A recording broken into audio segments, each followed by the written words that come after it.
I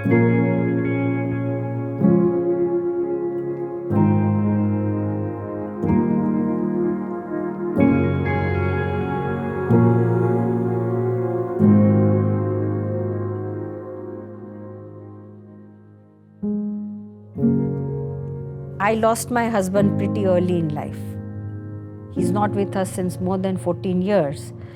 My children were very young.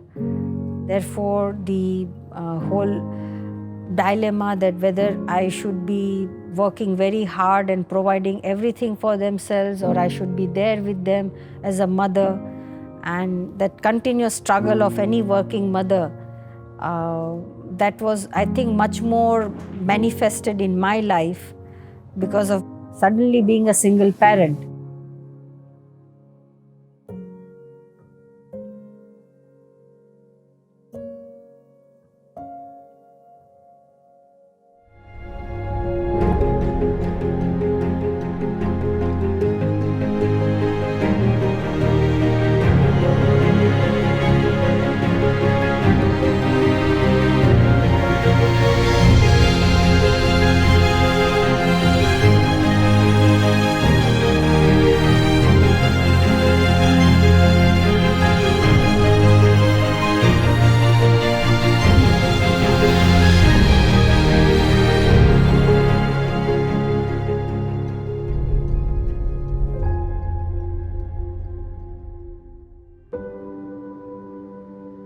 My husband was the one who encouraged me to pursue my business administration rather than focusing only on UPSC and become more employable, so as to speak.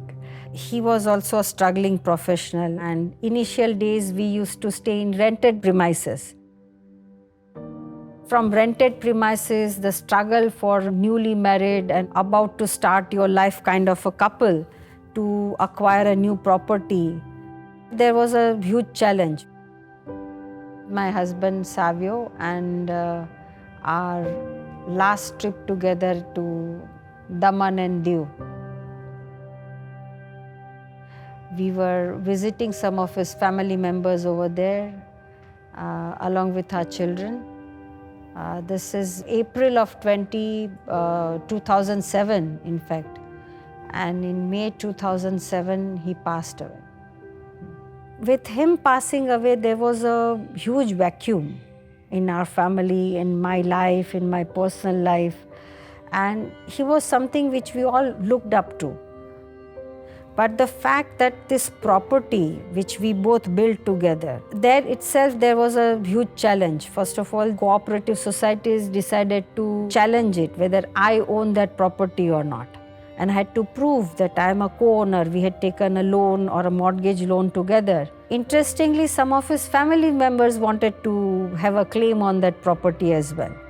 So the whole struggle of a woman or a lady to establish her rights over that asset, that led me to understand the hardship, the sheer pain and misery other people would be going through. Other ladies who might not be so very literate or who might not have so much of information and knowledge available to them, or even support system available to them. That was the genesis, or I would say a starting point, where I realized that it is an area, it is a whole new kind of a world out there which requires some kind of a solution.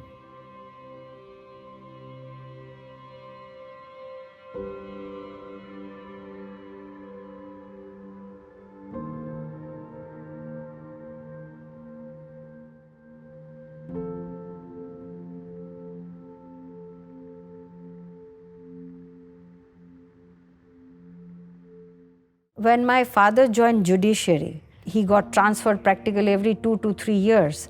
Aside from that, the work that he did as a judge, he was also a great believer in dispensing services to the people at their doorstep.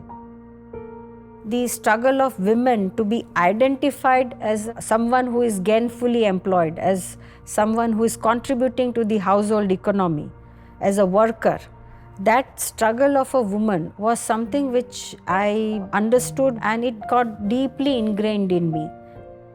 Sitara is a housing finance company. The sole objective of this company is to provide access to housing finance to women who come from informal sector. Women who are domestic workers or street vendors, vegetable vendors, or those who are providing services from home, any kind of informal sector trades. The women have become mode of dispensation of this microcredit. So through women, the families are getting access to this microcredit. But whether that woman has the control over its usage or whether she is able to build any asset out of it. For example, if she is even doing job work from home, does she have enough space and enough light and access to sanitation services, sanitation space within the household? Nuanced understanding about access to credit, what kind of usage that credit gives in the household, and who takes those decision of using that money. That is what's led me and even the Seva leaders to figure out that, okay, let us have a separate entity which can provide long-term loan product or a housing loan product, and whereby the asset is also created in the name of these ladies. And we do it with a lot of empathy, but also to support them like a guide, a professional guide or a friend who holds their hands and takes them through this whole journey of owning a house or owning a property. We wanted this institution to be aspirational.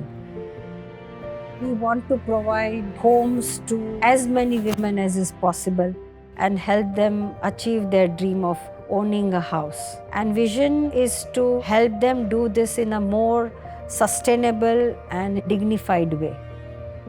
One of the product that we have is loan against property, which is meant for business purposes. So one of this borrower, her name is Goody. She lost her husband early on in life, and she's the head of the household, plus she has 4 children. So she wanted to set up a business where she's able to make more and more quilts, and therefore have a separate room in her house where she can store goods. She can basically use it as her work shed. She has taken 2 loans, one initial loan, then a top-up loan from us. She has her workplace, the work shed she always wanted, and she's employing 5 women. And those 5 women are the sole bread earner of their family.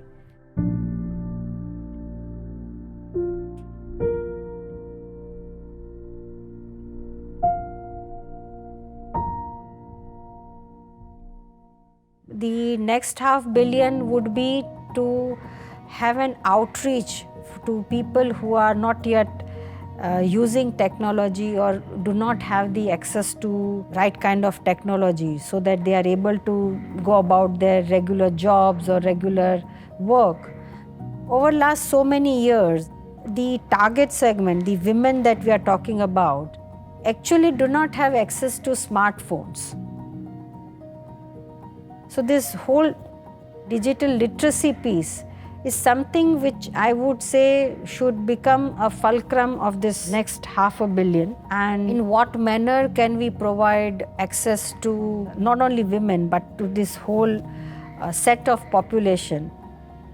The state where I come from, which is Gujarat, where we go by this Gandhian belief or Gandhian philosophy of a song which was very dear to him, which is Vaishnava Jan to tene re kahiye, Peed parai jane re, which is Gujarati, which largely means that a true human being is someone if one empathizes and one understands others' troubles and misery and tries and help them with whatever means that they have.